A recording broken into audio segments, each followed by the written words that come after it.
So today we had the big anniversary edition of Pokemon Presents. With the franchise celebrating its 25th birthday, many had high hopes for this thing, and I definitely have mixed reactions after watching it. It started off with this wild intro going over pretty much all the Pokemon products made throughout the years, the games, even including the likes of Hey You Pikachu, the anime, the cards.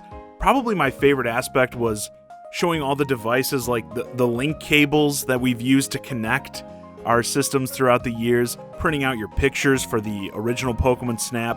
That was just a nice nostalgia trip. I really enjoyed the opening. Then we got to the Pokemon game that, until today, I was most excited for, new Pokemon Snap. Every time I've talked about this game, which I've done several times at this point, but it's worth reinforcing. Every time I see it, I'm just super impressed. This is going to be the best looking Pokemon game we've ever gotten, and I have huge nostalgia for Snap. It's my favorite spin-off game. Absolutely can't wait to get my hands on that in a couple months. Then they talked about the anniversary celebration stuff coming across all the different currently running games. You know, the mobile one, Sword and Shield raids, nothing really worth talking in depth about because I want to just get into the real meat and potatoes of this thing as fast as possible. Two major games were announced. Firstly, the one fans had been waiting for.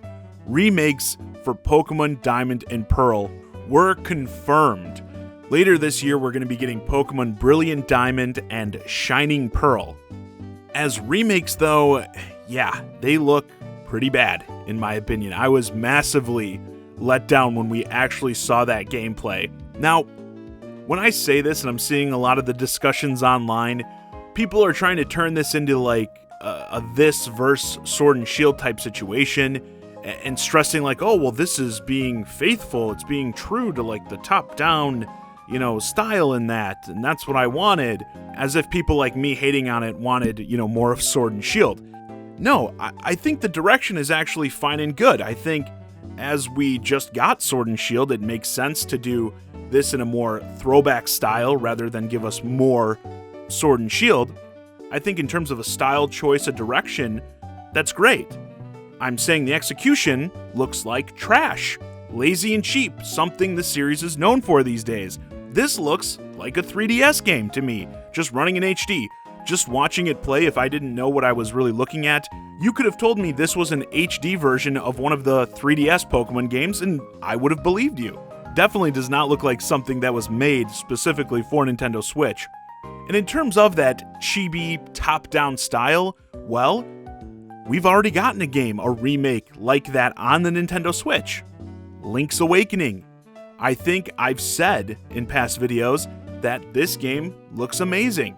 The models, environments, textures in this title do not look like something you'd find on 3DS, not in the least bit, even though it is in that similar style. Again, beautiful game, in my opinion. Remaking the game, I don't see why we can't have something that's at least in the same league as Link's Awakening. And yeah, I don't see this game being even close to what I would expect from a Nintendo Switch remake. Now, as usual, that doesn't mean you have to hate it. Okay, I know a lot of people have huge nostalgia for this game, are excited to dive back into it.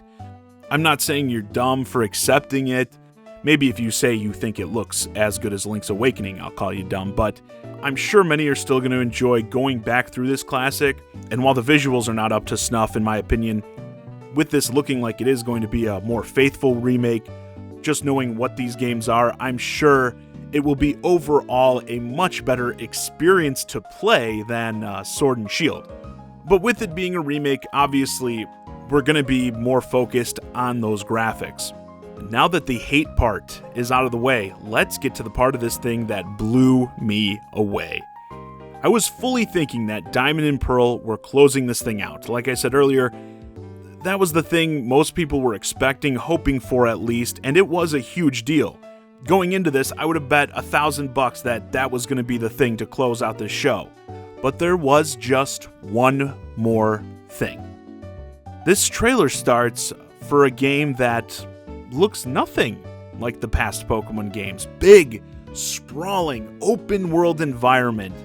immediately I was stunned. Now, I saw quickly in the trailer a person just like throwing Pokeballs at Pokemon. I think that was like the first interaction we see with like the player character and Pokemon. So I was like, okay, maybe this isn't gonna be like an actual game where you battle Pokemon, but no, we saw some battling, some damn good-looking battling. I mean, holy shit, did it look fantastic. Everyone is gushing about this being a big open-world game, but I feel like not enough emphasis is being put on that combat we saw. No transition into like a generic arena, like where you encounter the Pokemon in the world seems to be where you fight them. The Pokemon are actually moving around during fights. I wish I streamed my reaction to this because you guys missed me actually pop off during a Pokemon presentation, probably the first time, when the Lucario actually ran up and kicked whichever stupid bird Pokemon it was right in the face. I lost my mind. The Pokemon battle system is something that I've been highly critical of over the past years. The way things play out in that, I just feel like it's very dated, and I'm so happy to see this substantial change in that direction. I loved what I saw for that. But yeah, we're looking at a big open world Pokemon game. It takes place in the Sinnoh region, but clearly a long time ago. That's why things such as, the buildings in that look older, as well as why we've got this more wide open, wild forest type land. I think they said the story is going to involve you creating the first Pokedex for the Sinnoh region. And yeah, I'm really interested to see how the time period kind of plays into the lore of the rest of the series. I think that's going to be fascinating. Now, let's not just gush. Let's talk about the concerns with this showcase. Number one, frame rate. Looked really rough. This is always something you've got to be worried about with Switch games. Like, some games really struggle in that department on Switch.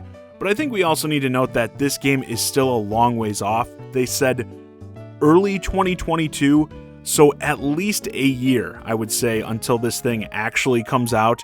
Surely it's nowhere close to being properly optimized.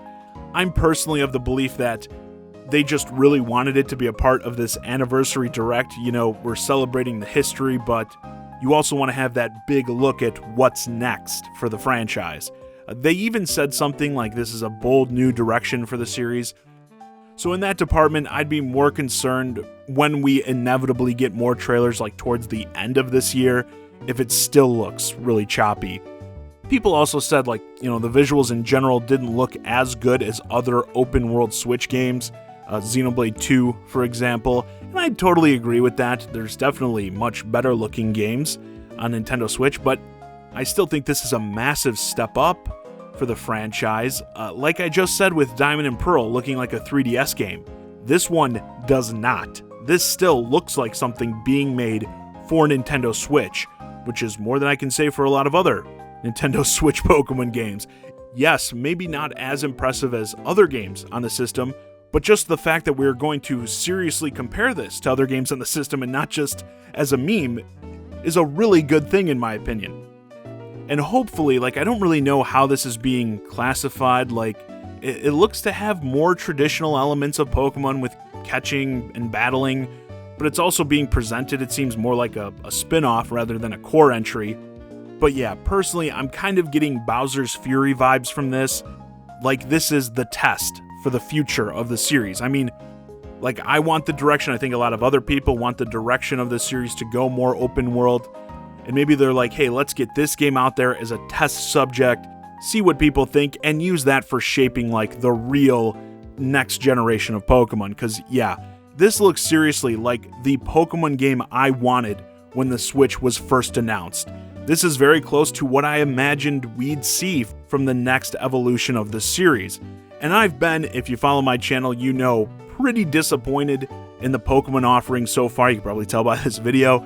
But seeing this really gives me hope in the future of Pokemon. I'm extremely excited to play this, learn more about it. Definitely my most anticipated 2022 game. I don't know off the top of my head what else I'm looking forward to that far off, but I think it could stay that way. And if this thing delivers, we may be in store for some great things for the future of this franchise. Anyway, with that, this video's a wrap. Definitely want to know from you guys on this one. What did you think of the presentation as a whole? Specifically, what are your thoughts on the Diamond and Pearl remakes, as well as this new direction with Pokemon Legends Arceus? As always, I'm the Shy Guy Johnny Zakari, and thanks for watching.